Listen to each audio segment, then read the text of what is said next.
Bloomberg Audio Studios. Podcasts, radio, news. This is Bloomberg Businessweek Daily, reporting from the magazine that helps global leaders stay ahead, with insight on the people, companies, and trends shaping today's complex economy. Plus, global business, finance, and tech news as it happens. The Bloomberg Businessweek Daily podcast with Carol Massar and Tim Stenovec on Bloomberg Radio. Trade talks between the U.S. and China kicked off in London today. The U.S. signaled a willingness to remove restrictions on some tech exports in exchange for assurances that China is easing limits on rare earth shipments. The meeting began today just after 1 p.m. local time. It's expected to extend into the UK evening. It may restart on Tuesday if necessary. With a reminder of what's at stake and the red lines for both economies, back with us, we've got Gracelin Baskaran, Director of the Critical Minerals Security Program at the Center for Strategic and International Studies. She joins us from Johannesburg, South Africa today. Gracelin, good to have you back with us. We appreciate you taking the time. Why, in so many ways, is this coming down to so-called rare earth materials?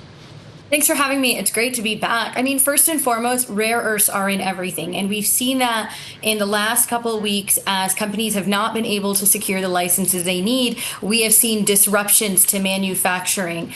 We've seen it most visibly from the automotive sector. For example, Ford actually paused the manufacturing of its Explorer in Chicago because it didn't have these rare earths. But we have to remember they're in defense technologies, they're in cancer treatment, they're in MRI scanners, they're in just about everything electronic. So what we have is both this huge reliance, and really there's no significant processing capabilities that exist operational today, which means that we are wholly dependent on China for something that we need a lot of.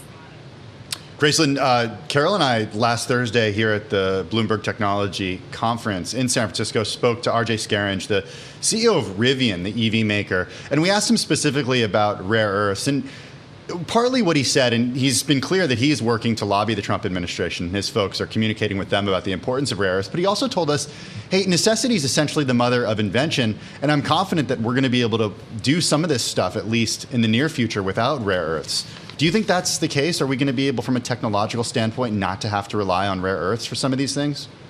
We are going to reduce our reliance. I mean, never underestimate the power of American innovation. We created a vaccine for a virus that we didn't know anything about a year and a half prior to that. So we will absolutely see, I think, a reduction in our reliance on them, number one, in terms of how much we need them. We're starting to create engines without them. However, that is a process. The second thing we're going to start to see is more capabilities come online outside of China. We saw, for example, that Linus is now starting to produce small scale at its facility in Malaysia. The U.S. is kind of trying to warp speed our own facilities in California and Texas. So innovation is going to be a huge part of reducing our reliance and increasing our capabilities. All right, but how quickly does all that happen? Because I think the other thing we followed up with him, RJ Scaringe, is that none of this is going to happen overnight, right? So how long does it take to kind of make the switch? And then in the meantime, how much are we still reliant on China, or how long will we probably be reliant on China? I mean, we're going to be relying on China at some level, in my opinion, and I know opinions vary on this, for probably a few years in terms of being able to meet all of our capabilities. We have to remember this isn't just a problem of capital. In December 2023, China actually banned the export of processing technologies. And there were parts of the supply chain we actually realized we didn't even have the technical know-how in terms of how to do those midstream. So one is building the technical know-how, and that takes a bit of time. It's expensive. So realistically, even if we start to be able to get offtake by the end of the year through domestic capabilities and potentially through non-Chinese foreign sources, before we are comfortably reliant on non-Chinese capabilities for probably a few years. Gracelin, how much of this is an environmental story? To what extent is the processing of rare earths something that's done in China because other countries didn't want to deal with the environmental consequences of this?